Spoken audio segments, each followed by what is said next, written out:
राधे राधे, हरे कृष्णा। आप सभी पर कान्हा जी का आशीर्वाद सदा बना रहे। आज दिनांक है 25 जनवरी शनिवार और आज माघ मास का 12वां दिन है। माघ मास की अध्याय 1 से लेकर अध्याय 11 तक की सभी कथाएं सुनने के लिए और कमेंट्स करने के लिए आप सभी श्रोताओं का बहुत बहुत धन्यवाद। आज आप सुनेंगे माघ मास महात्म्य का 12वां अध्याय। उससे पहले सुनिए सदन कसाई की कथा। और इस कथा के माध्यम से ये भी आप जानेंगे कि अपने कर्मों को छोटा नहीं समझना चाहिए, चाहे वो किसानी हो या व्यापार। अगर आपकी छोटी सी दुकान है तो भी अच्छा है। नाम जाप करें और सत्य से जो भी आपकी कमाई हो उससे सादा जीवन जिए। आपका परिवार आगे चलकर बहुत उन्नति को प्राप्त होगा। अगर आप बेईमानी करके अधर्म आचरण करेंगे तो एक दिन आपको उसी परिवार के लिए रोना पड़ेगा जिसके लिए आप पापाचरण करते हैं। एक बार सदन नाम के एक संत थे जिनका जन्म कसाई कुल में हुआ था। उन्होंने अपने कुल के व्यापार को अपनाया। अब वह कसाई बाड़े से मांस लाकर बेचा करते और खूब भजन करते थे। वो ऐसे ज्ञानी महात्मा थे कि बड़े बड़े संत उनसे सत्संग सुनने जाते थे। एक बार वो भगवान जगन्नाथ जी के दर्शन करने के लिए चले। पहले के समय में आजकल की तरह सवारियां या यातायात के साधन नहीं थे। पहले अक्सर लोग पैदल ही जाया करते थे, तो पैदल यात्रा करनी होती थी। अब एक बार वह गांव में भिक्षा मांगकर खाने के लिए गए। संतों में एक भगवतिक आकर्षण होता है। उनका रूप भले ही बिगड़ा हुआ दिखाई दे, उनके वस्त्र भले ही आकर्षक ना हो, सुंदर ना हो, लेकिन उनको देखते रहने और उनसे बात करने का अनायास ही मन करता है। अब जिस घर में सदन कसाई भिक्षा मांगने गए थे, उस घर की महिला उन्हें देखकर आकर्षित हो गई। उसने कहा कि मेरी इच्छा है कि आज आप हमारे घर आकर भोजन कर लीजिए। उन्होंने उस महिला का भाव देखते हुए कहा कि ठीक है। अब उनसे करुणावश ये गलती हो गई कि उन्होंने उस महिला का प्रस्ताव स्वीकार कर लिया। शास्त्र आज्ञा करता है कि संतों को 5 घरों के दरवाजे के बाहर से ही मांग कर लेना चाहिए। संतों को घर के अंदर जाने की आज्ञा नहीं है। दरवाजे से जोर से 3 बार तक आवाज देकर फिर आगे बढ़ जाना चाहिए। संतों को उदर पोषण करके भजन करने के लिए, यानी पेट भरकर भोजन करने के बाद भजन करने के लिए केवल रोटी मांगने का ही अधिकार है।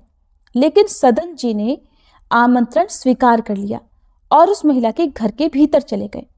अब महिला ने उन्हें भीतर बिठाने के बाद पूछा कि आप कहाँ जा रहे हैं। यह जानने पर कि वह जगन्नाथ जी के दर्शन करने जा रहे हैं, उस महिला ने कहा कि रात होने में थोड़ा ही समय रह गया है, आप कहीं ना कहीं तो रुकेंगे ही। एक काम कीजिए, आज आप हमारे ही घर पर रुक जाइए।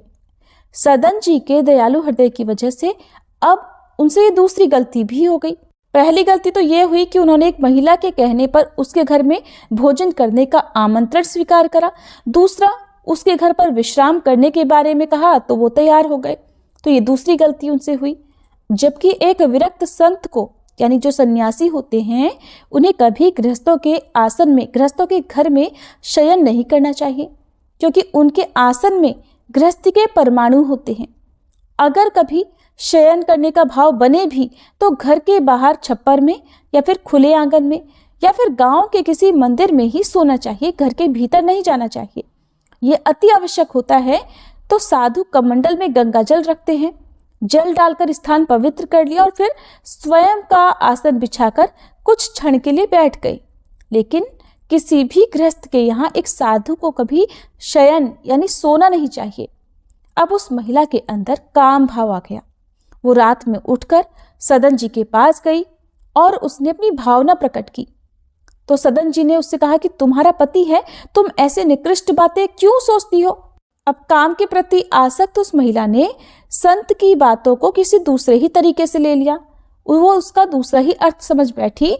तो उसने सोचा कि इनके कहने का मतलब ये है कि अभी तुम्हारा पति जीवित है। तो उसने घर के भीतर जाकर अपने पति को मार दिया। कामांध व्यक्ति कुछ भी कर सकता है। उसने इसके बाद जाकर सदन जी को इसके बारे में बताया। जब उन्होंने सुना तो वो बोले कि अरे ये तो महान पाप है, ये तो महान अपराध तुमने किया है।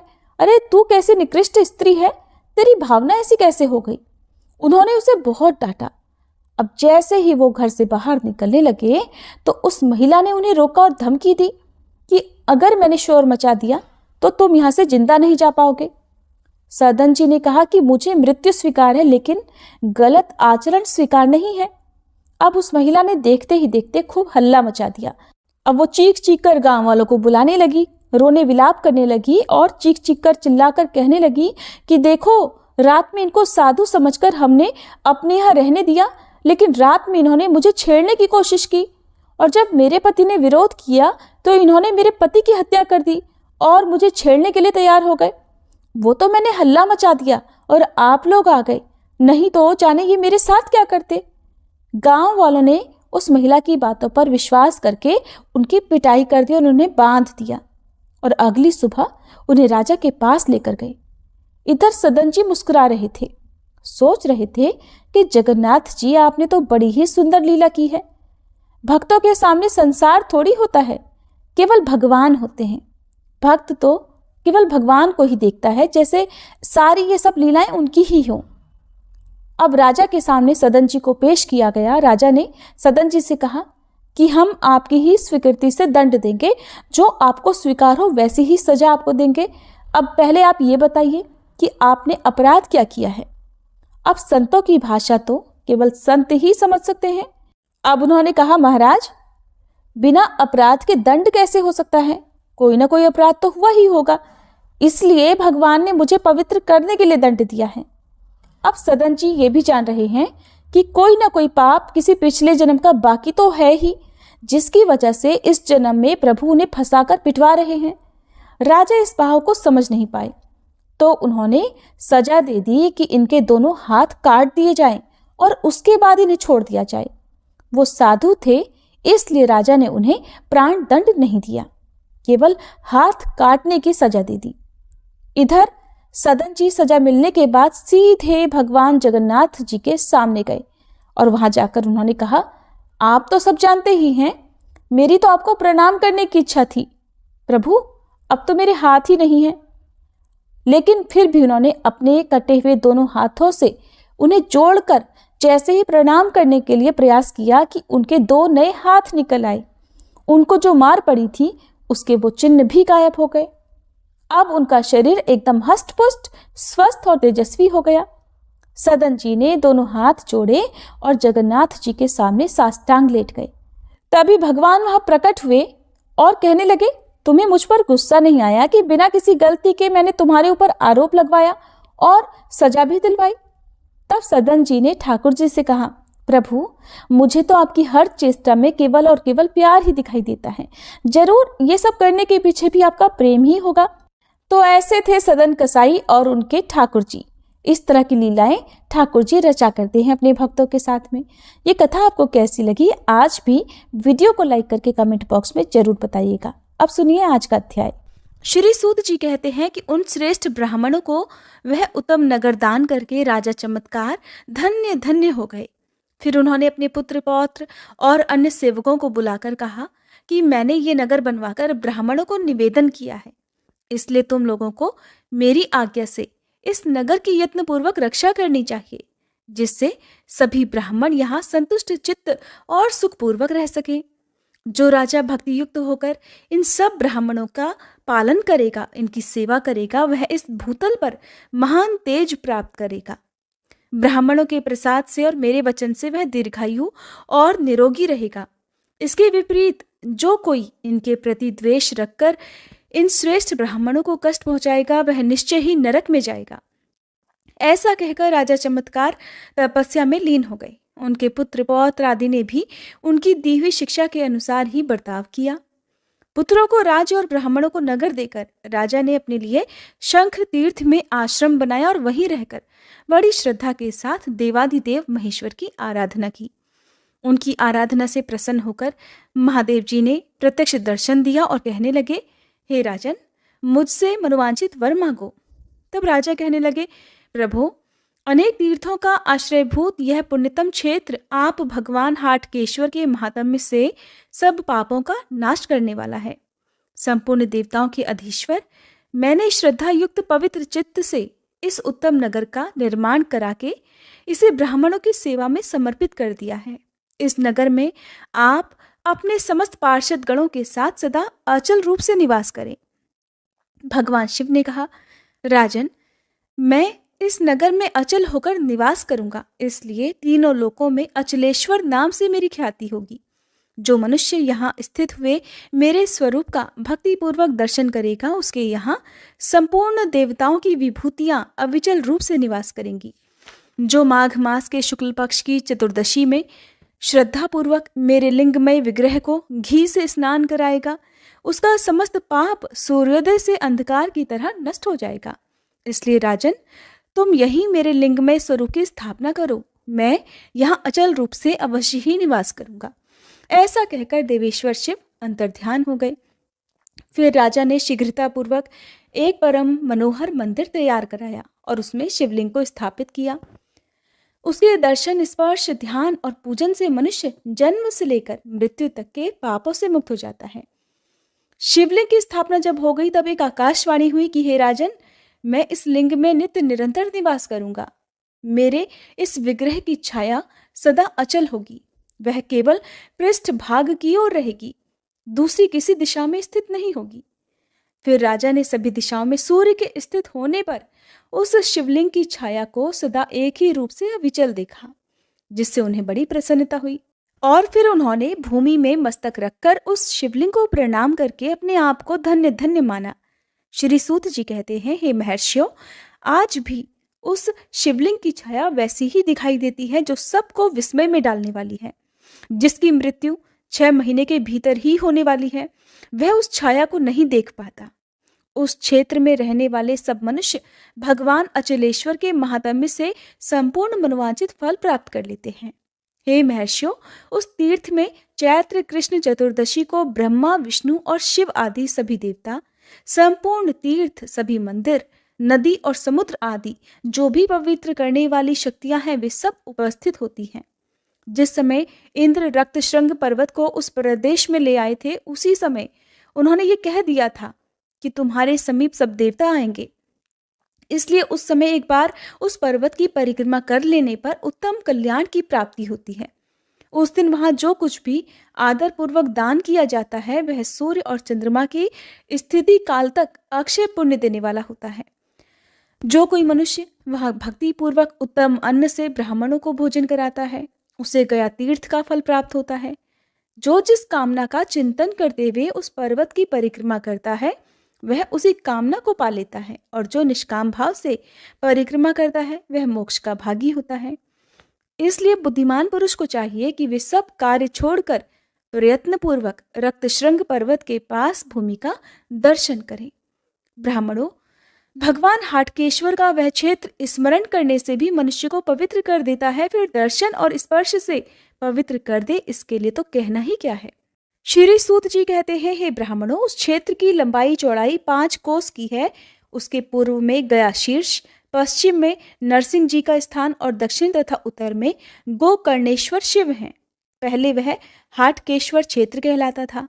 आगे चलकर वही संसार में सर्वपात नाशक उत्तम तीर्थ के रूप में विख्यात हो गया।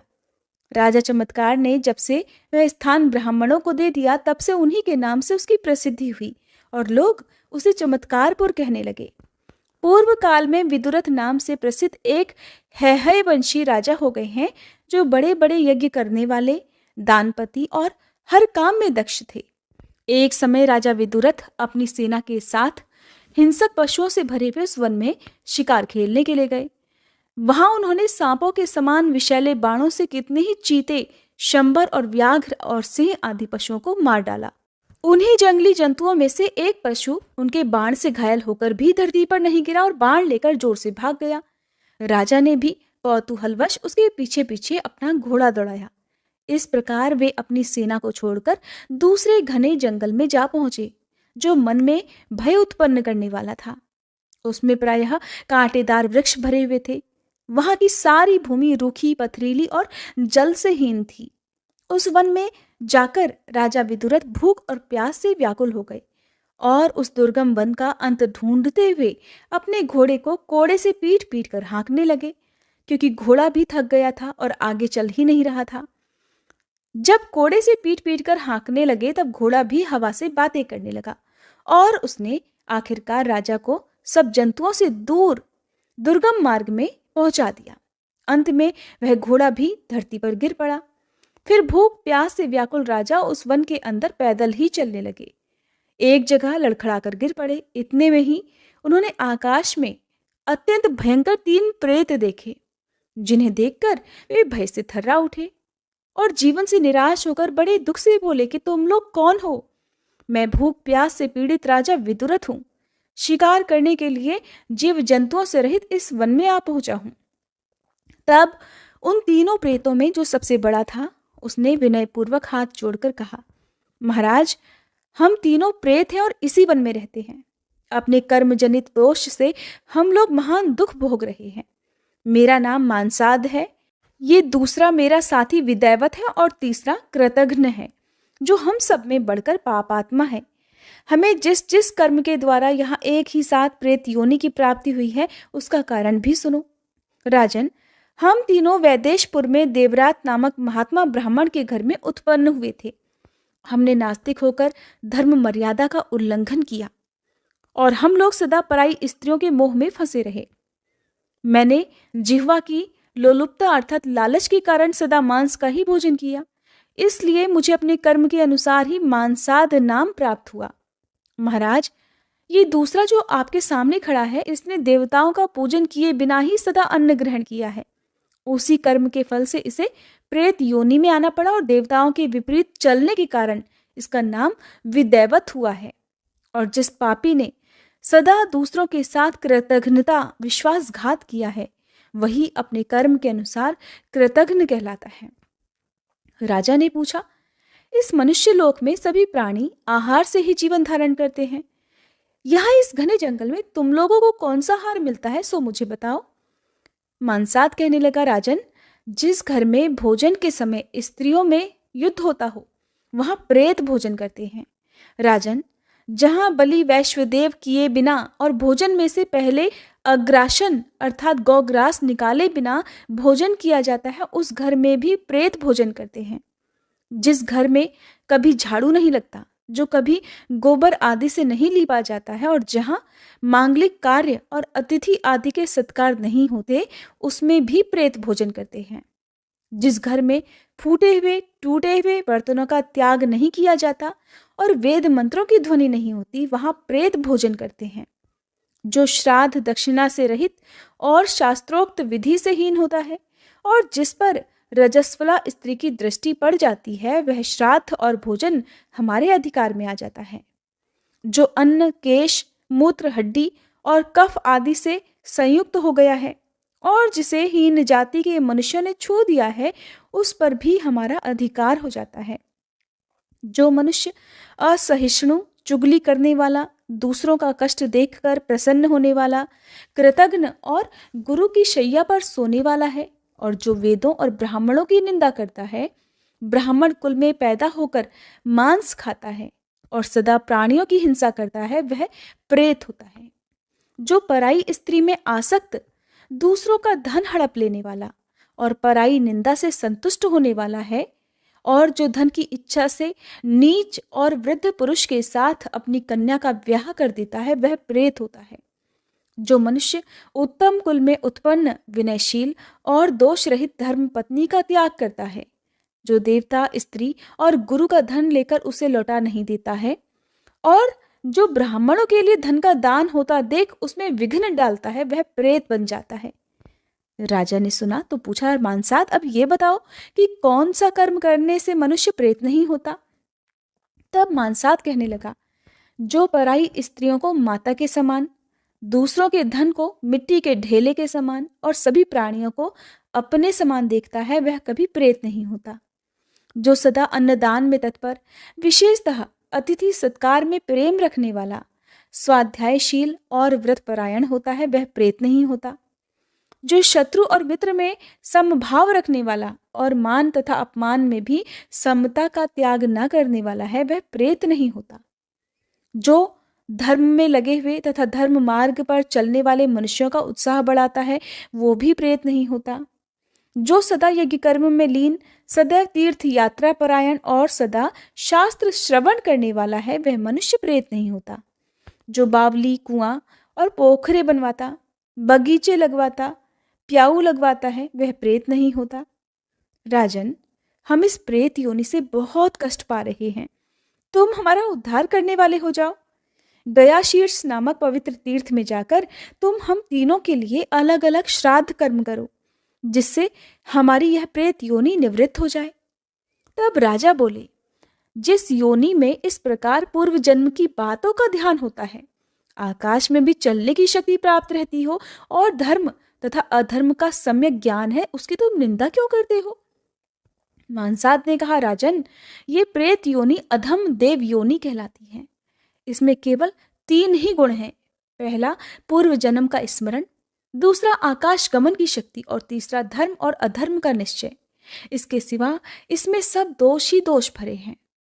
अगर हम लोग इस वन की सीमा से बाहर जाते हैं तो हमारे ऊपर बिना देखे हुए मुदगरों की मार पड़ती है। इसके सिवा समस्त धार्मिक क्रियाओं का अनुष्ठान केवल मनुष्य के लिए विहित है, प्रेत योनि या फिर देव योनि में गए हुए जीवों के लिए नहीं। राजन, जब सूर्य वृष राशि पर स्थित होते हैं तब ज्येष्ठ की चिलचिलाती हुई धूप में हम प्यास से व्याकुल होकर दूर से ही जल से भरे जलाशयों को देखते हैं। अगर उनके पास चले जाएं तो हमारे ऊपर अदृश्य मुदगरों की मार पड़ती है। इसी प्रकार हम दूर से ही देखते हैं। गृहस्थों के घरों में नाना प्रकार की रसोई तैयार करके रखी हुई है और हम भूख से व्याकुल रहते हैं, किंतु उस रसोई को नहीं ले सकते। अच्छे फल वाले वृक्षों को हम देखते हैं, किंतु उन्हें सेवन करने का अवसर नहीं पाते। और अधिक क्या कहूं, जो जो घृणित और क्लेशदायक कर्म है, सब हमारे पास स्वतः उपस्थित हो जाते हैं। बिना किसी दोष के हमारी प्राण यात्रा नहीं चलती। जल, छाया, अन्न और सवारी ये सब हमारे लिए नहीं है। इसलिए प्रदोष काल आने पर हम सदा छिद्र ढूंढते हुए रहते हैं। हमारे आकाश गमन की शक्ति की बात जो तुमने कही वो भी व्यर्थ है। उस आकाश गमन की शक्ति से, धर्माधर्म विवेक से और पूर्व जन्म की स्मृति से भी क्या लाभ है, जिसके द्वारा मोक्ष की सिद्धि ही नहीं हो सकती। इसलिए राजन, यद्यपि ये आकाश गमन आदि प्रेतों के गुण बताए जाते हैं, फिर भी इनके द्वारा कोई सिद्धि नहीं मिलती। उल्टे इन गुणों के कारण केवल दुख ही दुख होता है, क्योंकि प्रेत योनियां किसी भी शुभ कर्म के करने में समर्थ नहीं है। राजा बोले, अगर मैं इस महान वन से घर को लौट जाऊंगा तो निश्चय ही तुम सब लोगों के लिए गया श्राद्ध करूंगा और यत्नपूर्वक सभी उपायों से तुम्हारा उद्धार करूंगा। इस समय तुम मुझे मनुष्यों से सेवित कोई जलाशय बताओ, जिससे जल प्राप्त करके मैं तुम्हारा उपकार कर सकूं। मानसाद ने कहा, राजन, इस स्थान से थोड़ी ही दूर पर एक जलाशय है, जो तरह तरह के वृक्षों से घिरा हुआ है और चित्त को सुख प्रदान करने वाला है। तुम यहां से सीधे उत्तर की ओर चले जाओ। सूत जी कहने लगे। तदंतर राजा विदुरथ धीरे धीरे उत्तर दिशा की ओर चल पड़े। थोड़ी ही दूर पर हरे भरे वृक्षों का समुदाय दिखाई पड़ा। वहां हंस, वक तथा सारस आदि पक्षी उड़ रहे थे।